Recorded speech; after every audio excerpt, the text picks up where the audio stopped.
Inoperasyon muna ang ilang branches ng Chuzon Supermarket matapos gumuho sa lindol ang branch nito sa Porac, Pampanga noong Lunes. Tingin naman ng DILG o ng Department of the Interior and Local Government, may problema sa istruktura ng supermarket. Live mula sa Porac sa Pampanga, may report si June Veneracion. June?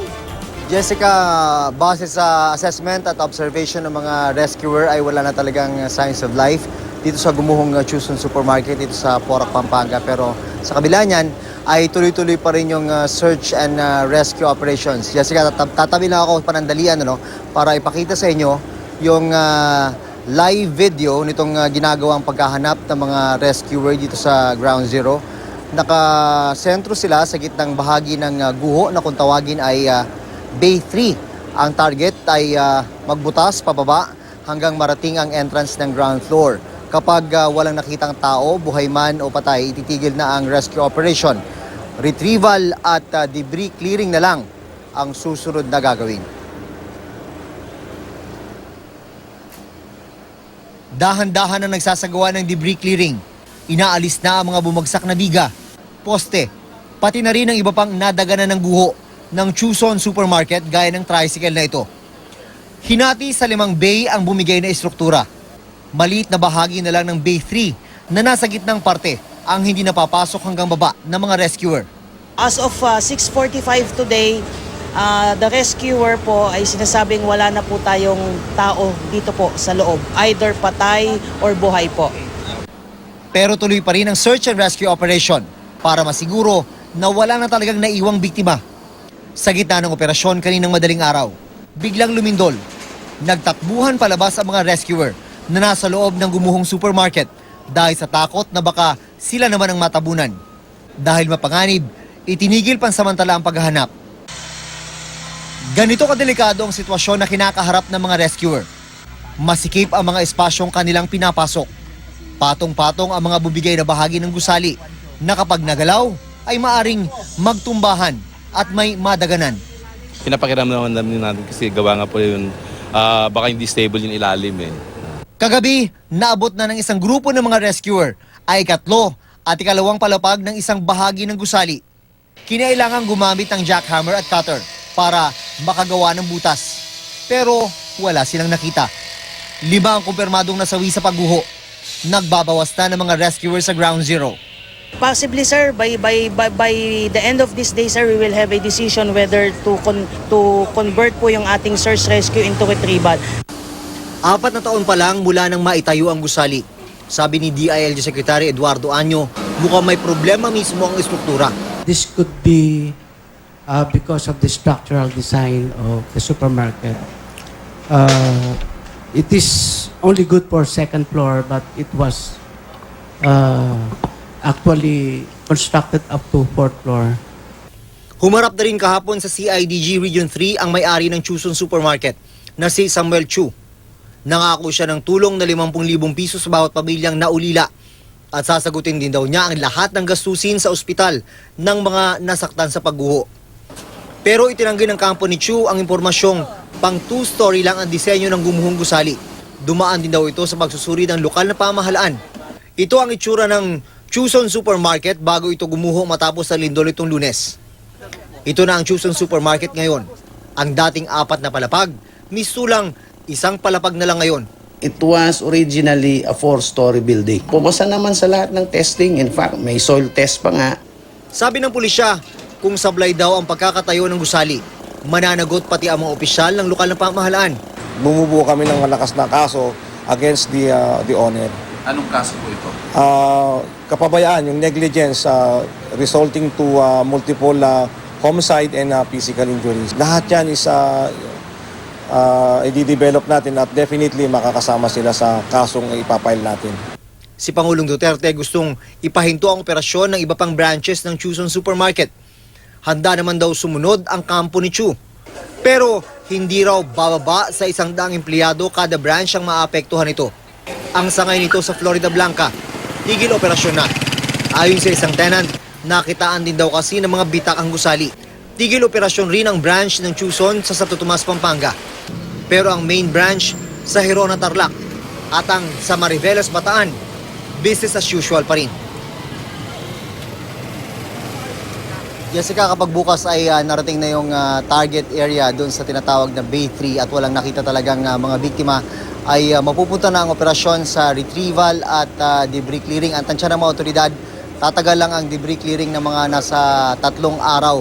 Ang gagawin dito ay pipira-pirasuhin yung parte ng gusali, uunahin sa taas hanggang mapunta sa ibaba. Jessica. Jun, ang naging problema yata dito ni hanggang sa huling sandali, di nila malaman kung ilan yung posibleng natabunan sa hukay kasi parang walang master list ba ng mga empleyado at walang nag-roll call kung sino ang missing at kung ilan din yung mga bumibili noon sa supermarket na baka naipit doon. Kumbaga walang tama ba yung perception ko na parang walang listahan tuloy hanap ng signs of life yung ating mga rescue team hanggang late na nila nalaman na parang wala namang missing. Ganun ba? Tama ba yung nag-grasp kong sitwasyon dyan sa Chuzon, sa Porac, June? Kung ang pag-uusapan, Jessica, ay bilang ng mga empleyado, na-establish naman yan, 92 yung bilang ng mga empleyado at all accounted for na yan. Yun nga lang, merong dalawang nasawing empleyado. Ang nahihirapan sila nung una kung ilan yung nandun na mga namimili. Conflicting nga, inaamin ng mga otoridad yon. Siyempre, sa initial stage ng ganyang klaseng trahedya, ay nagbabanggaan talaga yung mga detalye. Nung una, nasa 4 na po yung sinasabing missing dyan hanggang pababa ng pababa. At ito na nga ang sinasabi at ang impression na nakukuha ng mga rescuer at yung mga namumuno sa kanilang mga opisyal ay wala nang natitira sa loob. So ang ginagawa na lang talaga nila ngayon, Jessica, ay naniniguro lang sila. Naniniguro lang sila na marating na talaga yung isang area. Maliit na area na lang pinag-uusapan, Jessica, mga 6 meters by 6 meters dun sa may ground floor entrance ng building. At kapag narating na nila yon, ay masasabi talaga nilang wala nang naiwan sa loob na biktima, buhay man o patay. Jessica. Okay. In the meantime, ano ang mangyayari pagka sinabing wala na retrieval operations na ito, June? Ano ba yan? Kasi delikado rin, no? May isa pang floor ng building na natira eh. So ano ba yun? I-demolish na nila ng tuluyan? Ganun ba yun, June? Pipira-pirasuhin na Jessica, yan yung kanilang plano. The moment na talagang ma-ascertain na nila na walang tao sa loob, buhay man o patay, ay i-chop-chop na itong gusali na ito. Unahin doon sa 4th floor, 3rd floor, 2nd floor, hanggang mapunta sa ground floor. Tama ka, delikado pa rin yung situation, kaya nga maingat yung mga rescuer sa loob. Katunayan nga, nagkaroon ng takbuhan yung mga rescuer nung madaling araw kanina dahil nga nagkaroon ng lindol at syempre delikado yung sa loob, at makikita mo naman yung video, yung video na binigay ng Bureau of Fire Protection, Jessica, kung gaano kasikip yung mga espasyo sa loob, yung mga pinapasok na mga espasyo ng mga rescuer para masigurong lahat ng posibleng lugar na pagtaguan, mapuntahan ng mga biktima ay talagang ma-check na nila at masigurong wala ng tao doon, Jessica. Okay. In the meantime, sabi kasi, iimbestigahan ba o iniimbestigahan na itong building na ito, yung integrity ng struktura. Meron bang mga nag-iimbestiga na nga, June, kung saan kaya nagka-diferensya, no? Kasi I understand yung ibang mga building na katabi nito, wala naman pagguho na nangyari. Still standing yung mga strukturang yon. Ito lang Chuzon Supermarket ang nag-crumble, no? Ano kaya naging problema nito? May tumitingin ba kung yung foundation, kasi sabi ni Governor Pineda, di ba, baka ang nangyari dahil natabunan ng lahar yung original soil ng Porac, hindi masyadong malalim yung pagkakabaon ng pundasyon. Kaya konting lindol, gumuho na ng tuluyan yung 3 lower floors at isang floor lang yung natira. Meron bang mga tumitingin na o nag-iimbestiga dito sa mga bagay-bagay na ito? Kasi sinabi nga, kailangan panagutin, no, yung may-ari o kung sino man yung gumawa ng building na yan. June?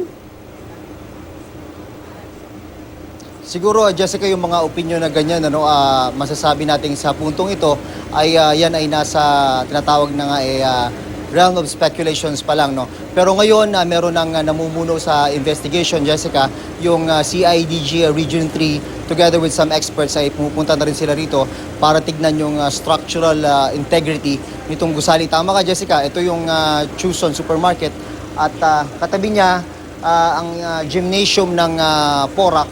Okay na okay naman itong gusali.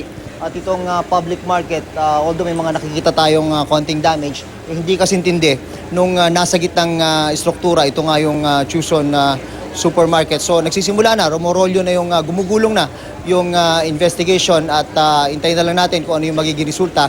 Pero dun sa aspeto naman, inaamin din naman ng Philippine National Police at even yung local government, Jessica, yung aspeto na sana daw itong gusali na ito ay dapat para lang sa dalawang palapag na gusali. Pero katotohanan, inaamin nila na base sa papel ay talagang pang-apat na palapag na gusali itong gumuhong Chuson Supermarket, Jessica. Maraming salamat sa iyo at ingat kayo dyan sa Porac, Pampanga, June Veneracion.